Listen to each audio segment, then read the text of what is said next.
And thank you so much for bearing with me, starting a little late today. Tonight's topic, smothering and controlling, and I've got to say, I am out of control with my sense of direction.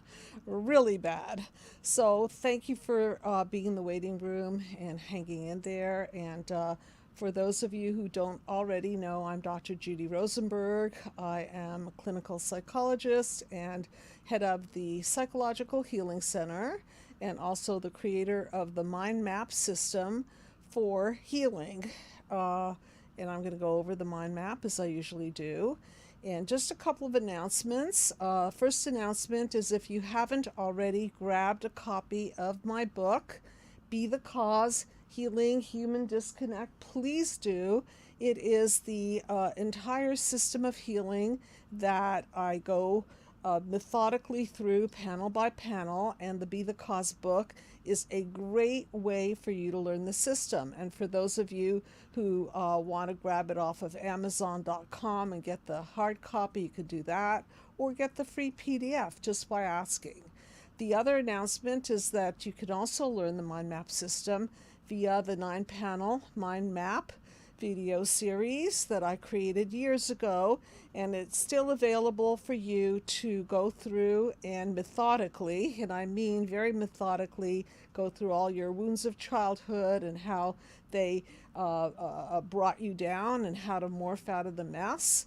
And again, this is a call-in show, everyone. So I look forward to your comments and your calls. And if you like the channel, by all means, thumbs up on the like. Thank you very much. And so we are going to go into the topic of control and smothering.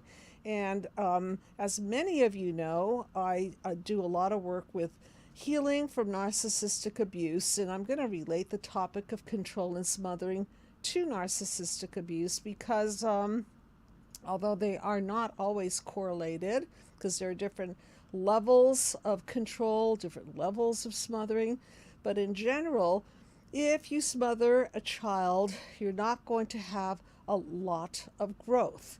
And so if you go to the mind map, you can see panel 1, wounds of childhood, and these wounds represent the shadows that block our growth. And there are many wounds, such as verbal abuse, physical abuse, sexual abuse, neglect, smothering, controlling, which is what we're going to focus on today, and the wound of apathy, which is the wound of, I really don't care about you, and I don't really want to care about you because I feel very comfortable cutting my heart out because that's just how I feel more protected about living life. And so that particular wound, the wound of apathy, is I think the most damaging of all because it's a true disconnect. You can verbally call somebody a name. You can even hit somebody. Not that I recommend it, or not that I think it's a great idea, but if you completely just don't care about the person, it's a real blanking out, so to speak, of their spirit. And so let's go into the wound of smothering, which is a little different than controlling, but let's start with smothering because that is a topic, again, that stunts growth. So what is smothering? Smothering is sort of like what people think about as a nice family where the mother is overprotective and she's smothering the kid by limiting the child's schedule and smothering the child by hovering over the child and micromanaging the child. That's a bit of control too, as you can see. But the smothering part doesn't allow the person to really have a lot of freedom, and healthy development includes a great degree of exploration and freedom and the ability to just make mistakes and fall.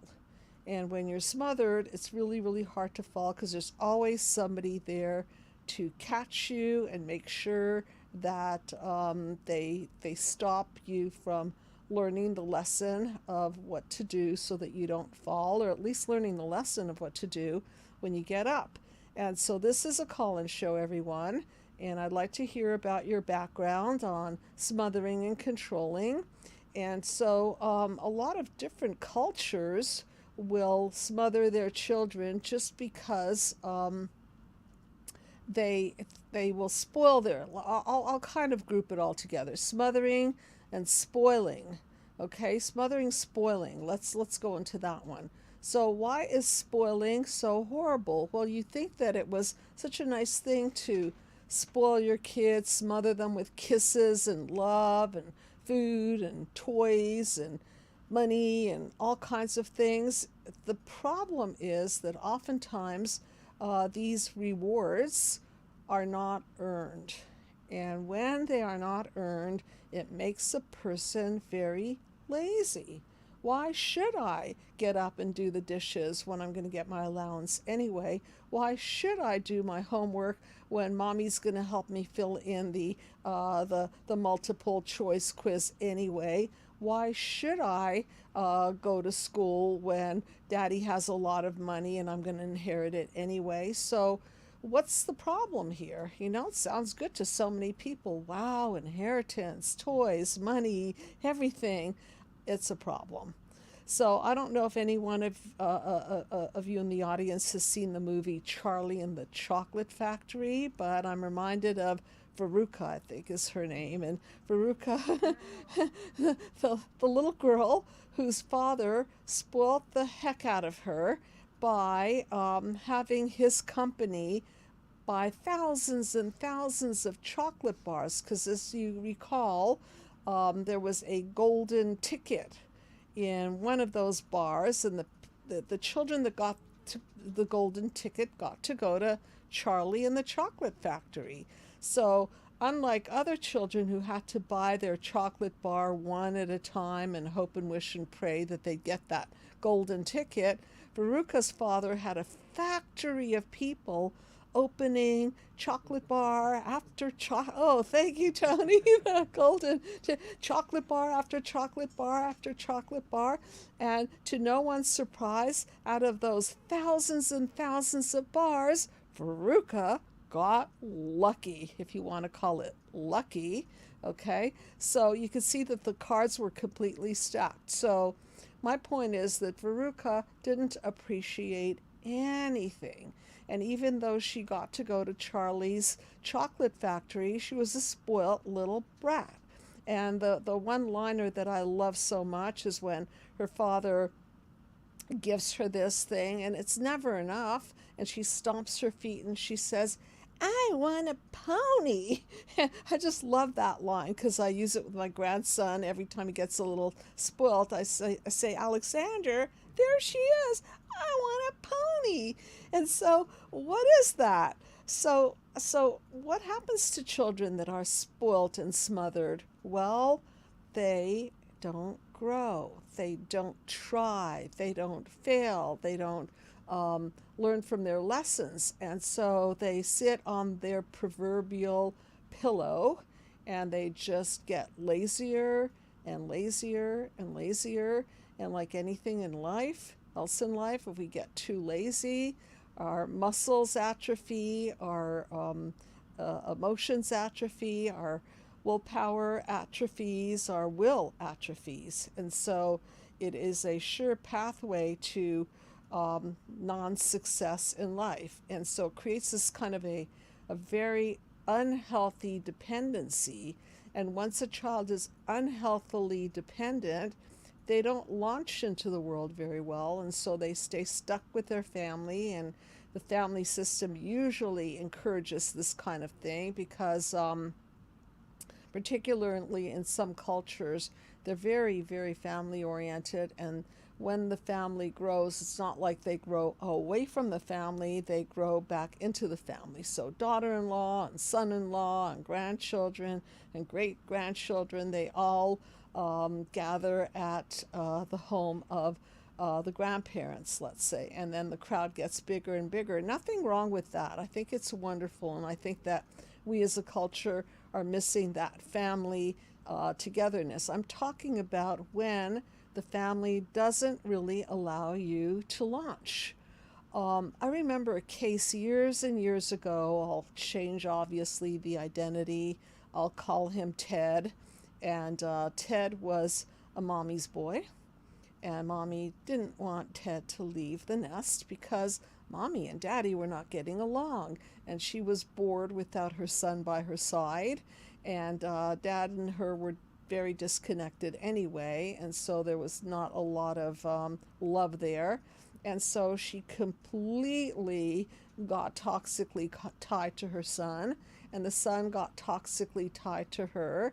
And every time he thought about dating, now this went on for years, and then he turned 25, and then 30, and then he came to see me in his mid 30s, and he still hadn't dated. Of course, he wasn't married, and I asked him if he wanted family, and he said, yeah, he did. He wanted children, he wanted a family. However, every time he suggested that he was going to go out on a date and meet people, the mother suddenly, she grabbed her chest and with great pain and twisted face said, "Oh, I think I'm having a heart attack." As she probably was, because her psychopathology was such that she was so intertwined with her son that it was not only unhealthy for him, it was unhealthy for her as well. So what was so interesting about this particular case is that she encouraged him to go to massage parlors. That was okay. He can visit prostitutes. That was okay because that was not a threat to the mother-son bond. So you could see how psychological this is and how sick this can get. And this control and smothering absolutely arrested his development and took quite a few sessions for him to start separating and individuating. But once he did, of course, he started growing, and the mother had to face the fact that she and daddy were not getting along very well. And so she had to deal with their marital issues. So you could see how this triangulation also stunts the development of the family, so that the mother and the father never face their issues because the son is in the monkey in the middle, and so he becomes the person that she leans on, and then they never really deal with it. So I like to refer to these things as systems gone wrong, multi-generational systems gone wrong, and then cultural elements are added because certain cultures encourage this kind of behavior. So I'd love to hear from you. I'd like to understand how you've been smothered, spoiled, and controlled, and how this has stunted your growth. And if we go back to the mind map, you can see that those shadows are the eclipsing of the emergent true self, if you will. The light in the background is a metaphor for the best of our best, our self-actualized, as Dr. Maslow puts it, of self, and then those shadows cast a shadow over us and stunt our growth. And so when it comes to smothering and spoiling, and now we're on to the topic of controlling, what happens is that children will often do one of two things. When they're controlled, they'll either act out and rebel, or they will become people pleasers. I'm talking about the two streams. Either they're going to act out and rebel, or they will become people pleasers and try to comply with the family, especially when there are a lot of forces that incentivize the child to comply, such as inheritance, right? That's a big one.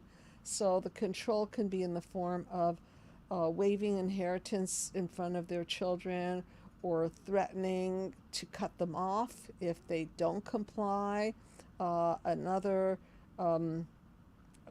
control force might be shaming their children into not complying with going into the family business, for example. And so when you start shaping and forming your children and molding them to your needs and wants, guess whose needs and wants go out the window? And that's what I refer to as narcissistic parenting. When the parents put their own needs and agendas before the needs and the developmental needs of the child. So I would love to hear from you. Are there any questions in the chat room or comments in the chat room? We do have a question Uh-huh. um, from Muta Gino. How Thank do you you. s- yeah, how do you start with from zero? No friends, bad city, no job, attachment disorders, and violent smothering during childhood. Someone says AA would help. Is that a good idea? Well, if you're an alcoholic, then an AA support group would probably help you and help you to stay sober a day at a time.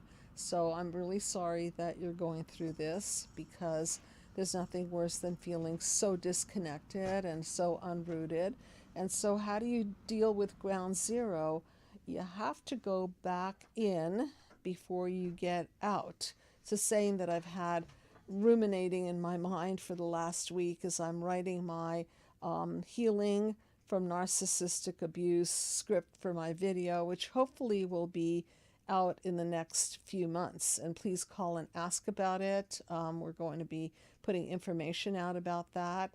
I want people to avail themselves of anything that is related to the mind map system as a way to heal, because some people don't want to go to therapy. I realize that. So here we go. We're going to have this entire system of healing focusing on apathy. Now, back to your question.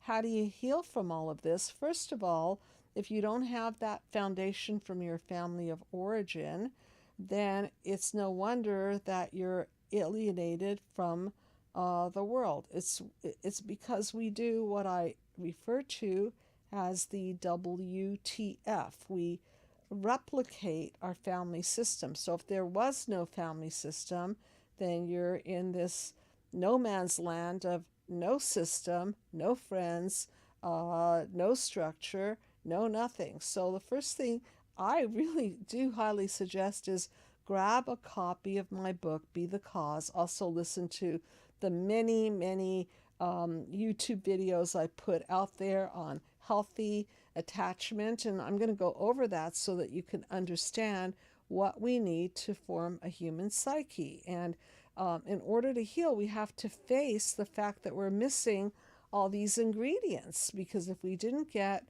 the eye contact and the skin contact and the family unity and the empathy and the unconditional love and ideally the breastfeeding and ideally a mother and father who love each other and show us a family structure that allows us to feel safe and secure. If we didn't get all that, then what blueprint are we blueprinting off of? Not much of any blueprint at all. So if you didn't get one, then you have to learn what a healthy blueprint looks like.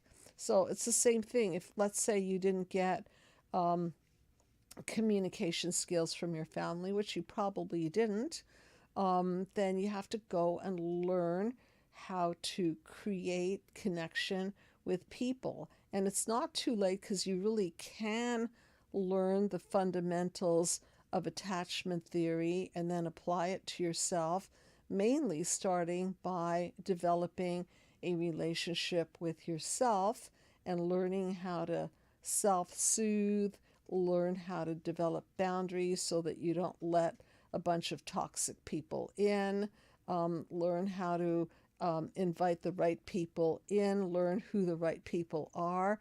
And so there's a lot of learning to be done here. However, please don't shy away from it, because the other option is just floating out there and having no structure. Now, I do like AA, especially if it is community oriented. So if you're gravitating to an AA group or any kind of group for that matter, then let that be your little template, so to speak, for family. Let that be your regular connection, because one of the things that we need is consistency. So when I walk into the studio, which I almost didn't today, and I see Tony, my wonderful support system here, it's very grounding to me. So thank you, Tony. And I've known Tony for a long, long time. So it's important when you're in familiar environments, when you feel like you're in a family environment, a friendship environment. These things really, really do well for our mental health, because those neurons of connection in our brain get disconnected when we're lonely. They get disconnected when we're being smothered and used and controlled. They get disconnected when we hang around people who don't mirror and attune to us and are rather apathetic toward us. We get disconnected, and it's really, really hard to focus and work and just literally be in a calm, self-regulated state when you're grasping for some kind of a human connection. And so whether it be AA or whether it be any group, please do avail yourself of a group. I think it would be really, really healthy for you. So I hope I answered your question. And please call in. I'd like to hear people's voices. And this is a show about connection after all. Healing human disconnect. And what disconnects us is smothering, spoiling, controlling, obviously all the other abuses and neglects. And so there are many, many ways people will control their children. And in particular, narcissistic parents will use their children in service of their own agenda. So, for example, let's say that you want to talk to your parents about your schoolwork, or you want to talk to them about a new friend that you've met. Maybe the conversation will start with you, but pretty soon you might notice that the conversation is turning around and redirecting towards your parents' subjects and interests. And that is a sure sign that they're veering their attention away from you because they're more interested in you giving them attention. And can you understand? This is a system gone wrong, and it's damaging, because just when you want to be heard and you want to be mirrored and you want your mother or your father or somebody to give you some feedback, or if you need comfort or just a second opinion, and it's not there, it's painful enough that it's not there, but then when you have to do it for them, when it's not being done for you, it really creates a disconnect. And then, of course, as you continue to do this, you'll probably either learn just to be that people pleaser, and then guess what you're going to do in future relationships. Anybody want to hazard a guess in the chat room? What are you going to do if you've been trained to be at your parents' service? What kind of relationship do you think you're going to pick? Maybe shout out an answer or call in an answer. Love to hear your thoughts. Sometimes I like to pop quiz people in my sessions. So I'm pop quizzing you. So the answer is, drum roll, anybody want to put their 2 cents in and hazard a guess? So what kind of partner will people pick who people please?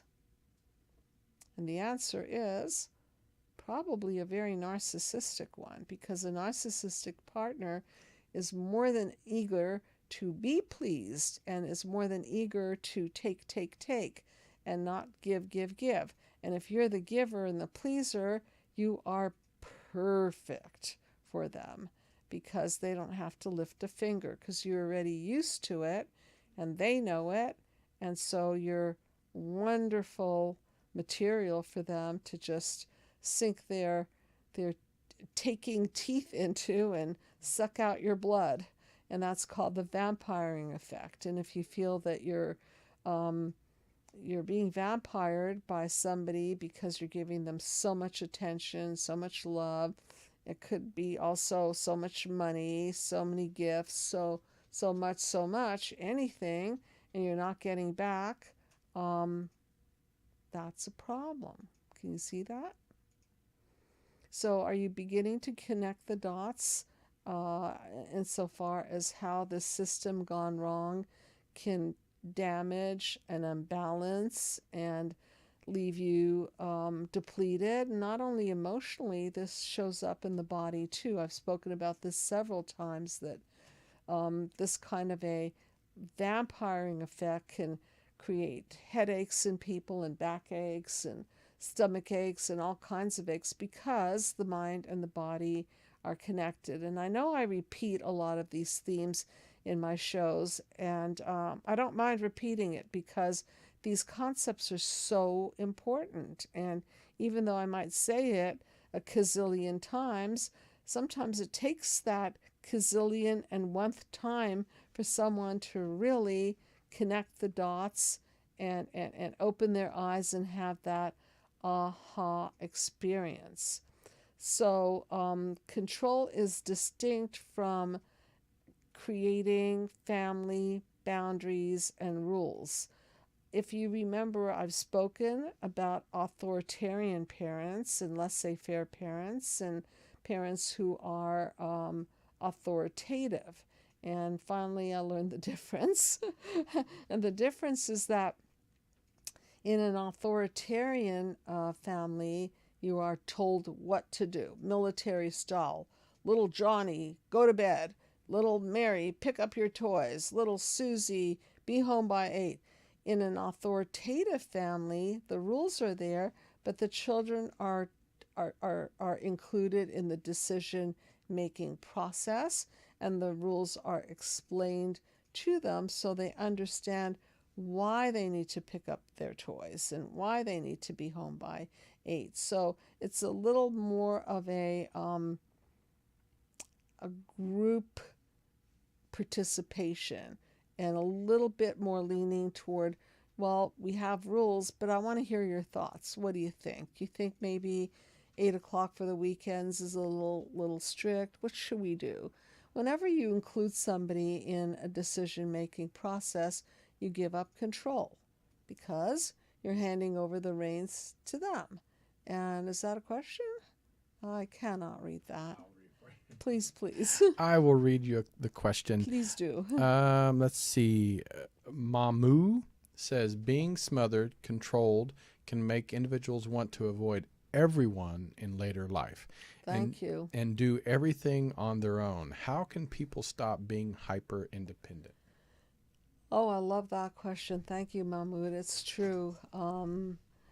People who've been smothered will then get into, let's say, a relationship, and the minute the demands are made upon them, then they associate that demanding, icky, pulling, controlling, smothering feeling that they experience with mommy dearest, daddy dearest, or the family.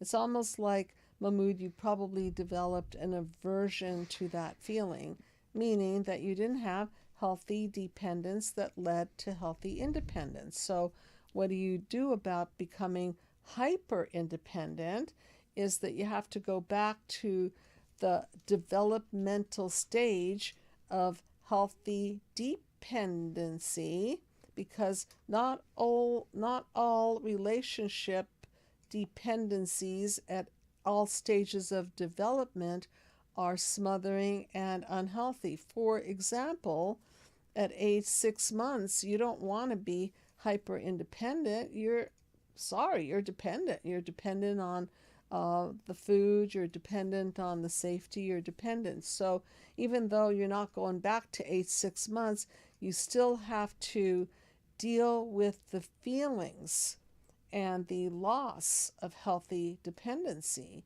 and grieve that developmental stage that you didn't have. So as I said earlier, how do you deal with these things? You have to go backwards before you go forwards, because if you go forwards, you're just going to be even more hyper dependent. I recall working with with a couple, and they had really different dynamics. The woman loved to be close, close, close and clingy, and the man just didn't want to have anything to do with it. He was the hyper independent. And whenever she had needs, he would run. And the more he would run, the more she would cling. And the more she would cling, the more he would run. And so at some point, they had to work through their unhealthy parenting dynamics to understand that they weren't running necessarily from each other, because they actually had a lot in common, and they had a lot of good, solid, healthy stuff going on in the relationship. They were running from the dynamics that was created by the parents. Does that make sense? So it's not like personally running from the wife or personally trying to cling to the husband. It was that they never really had the developmental stage very well completed so that they could be healthily independent. I hope that answers it for you, Mahmood. And so, again, I suggest get a copy of my book. Call the Psychological Healing Center. You don't want to be left relationship-less just because your mother smothered you, or somebody in the family controlled you. That's not fair to you, and that's not how the story should have gone for you. And so now you're having a reaction, and more than a reaction, you've created a defense mechanism against intimacy. And so on the one hand, you're protected from that, smothering feeling, but then on the other hand, you don't have that connectivity and the love that you deserve in your life. So don't settle for something that was caused by your multi-generations. Work it through so that you could have it all.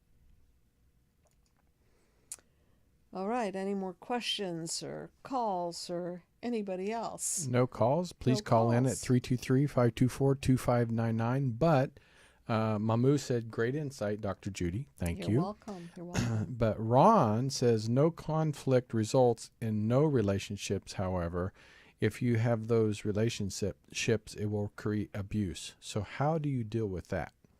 Wait, let me wrap my head around the question. No conflict, right? No conflict Creates no relationships. However, if you have those relationships, it will create abuse. So how do you deal with that? Okay, so it's true. No conflict, no relationships. If you're an island unto yourself and you decide on no relationship, then I guess no conflict, right? Because you're not rubbing up against anyone. You're not clashing with anyone. Okay, now part two of that was what?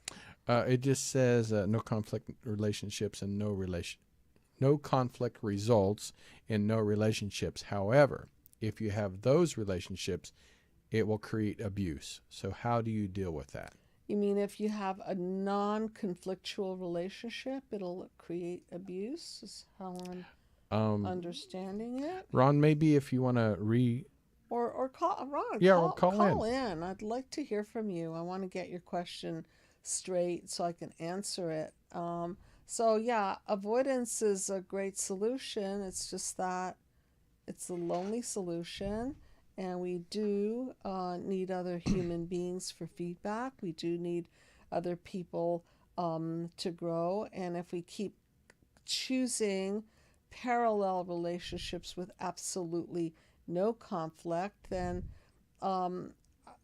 maybe the abuse that I can think of that's occurring is the abuse of no growth. It's not a direct abuse of commission. It's just that nothing's happening and no one's growing and no one is really expressing their needs and wishes, and no one is learning how to negotiate their boundaries and their needs and so on. But do call in. I really do want to get the question straight, and then you can help me out here in clarifying it. And we do have another question that says, so do relationships require conflict? I think so. I think on some level they do, because no two people are going to be on the same page at the same time. So it's not the lack of conflict. You can have conflict and stay connected. So I refer now to the Peaceful Healing Dialogue, which you can also grab a copy of. It's on my website, or it's in my book, Be the Cause Healing Human Disconnect. Of course, we need conflict. We need friction, friction. If you think about it, that's how mountains are shaped, and rocks are polished, and diamonds are formed, and relationships get worked through, and people negotiate through friction. And so it doesn't necessarily, and conflict, it doesn't necessarily mean breakdown. Because let's say there's a couple, and one person likes to go out a lot, and the other one doesn't like to go out a lot, and there's a conflict about that. And so the solution is a discussion, and the solution is building the we. Because if it's just you and the other, that doesn't create a we. You can have that, but that's just like two independent people living apart or living parallel lives. If you want the richness of a we, which I refer to as my panel 7, synergy, even though synergy looks so peaceful and loving, you're still rubbing up against each other, and you're trying to work through boundaries, and you're trying to form a we, which is difficult sometimes because it involves taking into consideration another person's feelings, which is the opposite of apathy and the opposite of narcissism. And so, what's in it for me if I am a we? Well, a lot, okay? I don't know how to do many, many things. And so, if I'm around people that do know how to do things that I don't know how to do, and I know how to do things that they don't know how to do, well, then we're better off synergistically, because their light plus my light creates more light. Okay, so the we is the reward, so to speak. It's that extra element. The 1 plus 1 is greater than 2. And that's how our society functions, is we as a society play different roles on the planet. Some people grow food, other people organize data, other people organize the psyche, some people perform surgeries, some people take care of animals or children. We are all doing different roles, but we need each other. If we go to a grocery store, I'm not ashamed to say that I don't know how to pick coconuts off the tree and get it to the store and make it accessible. I don't know how to build a car that takes me to the grocery store. So if you can appreciate how much brain power from how many people went into what we're doing right now. I mean, if I think about it, right now I'm sitting in a studio. I didn't build the studio. Tony created this studio. I'm sitting in front of a camera. I don't know how to build a camera and put out the airwaves so that I could talk to you and put my message through. So it's not just me. It's a lot of people involved in every second of our lives. And if you think of that, of it that way, then we certainly do need synergy to grow as people, as a society. I'd love to hear from you. Lots of questions in the chat room, which I do appreciate. So somebody out there, pick up the phone, and that number is 323-524-2599. Did I memorize it? You did. Wow. Okay. All right, there it is. 323-524-2599. So I hope by listening to me that you are all getting a little wiser, a little healthier, that you're starting to get the notion that you could be the cause and not just live at the effect of your dysfunctional family and not live at the effect of old dysfunctional relationships, that you could actually morph and learn and evolve and go into the pain of the past so that you can understand it more clearly and have clear sightedness as opposed to this cracked lens of perception, as I like to call it, which is a distorted view of yourself and the world. And that's what the mind map does, is it gives you clear psycho perception as opposed to a cracked lens of perception about yourself and the world. And so when we're clear sighted, we're more playful, we're more creative, we're more able to own our own stuff. We're probably more interested in relationships and interacting with the world. We're probably not subject to systems gone wrong, like being too clingy or being too distant because we're afraid to be smothered. That things go better for us. And these are all boundary definitions, because if you feel that you're going to be consumed by another person, okay, so going back to the controlling smothering, if your mother, for example, controlled and smothered you, then the feeling is yuck, get away from me. And so if a relationship is coming at you, you might be triggered by that yuck. You're getting way too close, and as a result of you, the threat, I'm going to lose myself in you. And so in order to maintain myself and my self of independence, I've got to stay far away from you because I will be engulfed by you. But it doesn't have to work that way. It could be I will be enhanced by you, and you can't be enhanced if you don't have the healthy boundaries, and you can't feel enhanced if you have an aversion to somebody who's controlling and engulfing you, and then you project it into the new relationship. And same is true with the clinginess. If you feel that you have to cling to your caregivers because they abandoned you or they just weren't there enough, then same thing might show up in your significant relationships, that when the person that you have a connection with starts withdrawing instead of discussing what's going on and maybe owning your own part in it, you panic and then you cling more. And this could be all very unconscious and reactive. And then there goes again. That person feels smothered and it doesn't go very well. There's no we. It's just push-pull. Any other questions? Oh, there's a call. Thank you so much for picking up the phone. Appreciate it. And you are on the couch. What name would you like me to call you? Hi, Jim, please. Yeah, thank you for calling. So, what is going on in your life as it relates to this topic?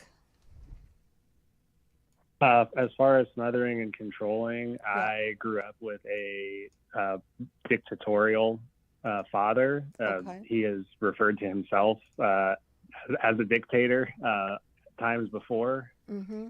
And because of that, I was really never able to come into my own power as a man in my family and in my relationship. And so even now as a adult, with family, kids, I am still trying to learn, how do I have a relationship with my power as a man, because that was never allowed growing up. It was always my father had the power, my dad had the power, and anytime I began to sort of come into my own, it was pushed down, threats of physical violence. I'm so sorry to hear so that. I still struggle with that. Okay, so what you want to really pay attention to is getting a hold of the core beliefs that it left you with. and really understanding where your triggers lie, because what fear does to us and being controlled by a dictator is very scary. It also eclipses our own mind, our own will, and it sets you up to be triggered every time someone is even slightly indicating some sort of a power or dominance. It could be as simple as take out the trash now, okay? It might just be an innocent take out the trash or come home at 8 or anything. And now what happens is that message gets contorted and it becomes a trigger point for an old dictatorial message. So now you're in a sense your wife becomes the dictator, if you will. And it doesn't take much, because that's how fear works. If there's a hint of it, then you will be triggered by it. And so in the mind map system, we dismantle all this stuff so you don't get confused by somebody saying, hey, give me, you know, give me the salt, and your father saying, do this or else. So you see how things kind of can get mushy and messy and end up in this trigger zone. Can you see how that can happen? Oh, absolutely. I've actually seen that early in my relationship with my wife. There were Okay. times when I would say that she was yelling at me, and she would kind of look at me and go, I'm not yelling at you. I'm just talking to you. Right. And this is what trauma does. Okay. So I remember years ago I was held up at gunpoint. That was not a fun day. And for months and years, first of all, I avoided that street like poison. That was the first thing. I ended up moving out of the area because I was too scared to live there. So you could see how many defense mechanisms. But more than that, I was in a state of PTSD. So think of it that way. So every time I saw a car pull up, because that's what happened, car pulled up, two men jumped out with guns. Every time I see somebody pull up and get out of the car, boom, PTSD reaction. Doesn't mean they're going to come and put a gun to my head, but that is how trauma and fear work. So even if your wife is not really yelling and she's just having a heated discussion, you're going back to that state of trigger that was present in your childhood. So through the mind map therapy, you learn to identify the cause of the problem. Might be mom, might be dad, in your case dad, and then to clarify and process the feelings around that, which are feelings of possibly lack of power, having no voice, not knowing your own mind, and working through the anger and indignation of somebody that created that in you, and so that you can directly confront the cause instead of having to erect all these defense mechanisms, and even against your wife, who's sitting there going like, what? I don't get it. I just, I just raised my voice. What's the problem? So that's what I mean by these distortions. Okay? So that's what I also mean by living in psychologic land. You're not living in logic land, you're living in psychologic land, because it's old stuff from the past. So you just have to work it through. Identify it, work it through, and stop projecting it eventually on the people around you, because it doesn't belong there. Does that make sense? Yes, it does. I'm really sorry for what happened to you. That certainly wasn't fair, and I really appreciate what you had to say on this subject for me. Thank you. Yeah, you're very welcome, and I'll still not go back to that street, I think that street is Mm-hmm. forever just a PTSD zone, so we don't forget that easily, okay? And sometimes with old trauma, time does not heal. We have to confront the demons of the past. So I really appreciate you calling in. And Yeah, do that. And I think your wife will appreciate it too. And then she'll have more of a range of safety with you, and you'll have more of a range of safety with her because not everything will be this activating event. Okay, so, and thank you for your kind comment. And do feel free to call me or the Psychological Healing Center and grab a copy of my book, okay? Okay, thank you so much. You're very welcome. You take care. You too. Okay, so I hope you're learning and connecting the dots and learning how to think like a shrink. And once you get the system down, you'll be able to see things that you never saw before. And that's why I'm so adamant about therapy being a system and therapy going to the cause and not just treating symptoms and medicating symptoms and going on and on endlessly with talk therapy. We've got to deconstruct this thing so that we can reconstruct your life and then shift you from being at the effect to being the cause. So that's the whole purpose of the mind map. And there are so many ways that you can learn the system. And it doesn't take years and years to learn the system. And so that's why I don't know why people go to therapy for years and years unless they just simply need the support. And that I can certainly understand. But you can learn a lot in 10 sessions. So thank you very much for tuning in. Do ask about the healing video, Healing from Narcissistic Abuse, focused on healing from the wound of apathy, which hopefully will be available in the next few months. And please feel free to call the Psychological Healing Center and avail yourself of a free consultation. And by the way, I'm blogging on all the subjects. So the blog on smothering and controlling should be up on my website, psychologicalhealingcenter.com. Thank you everyone for tuning in, writing in, and calling in. Good night.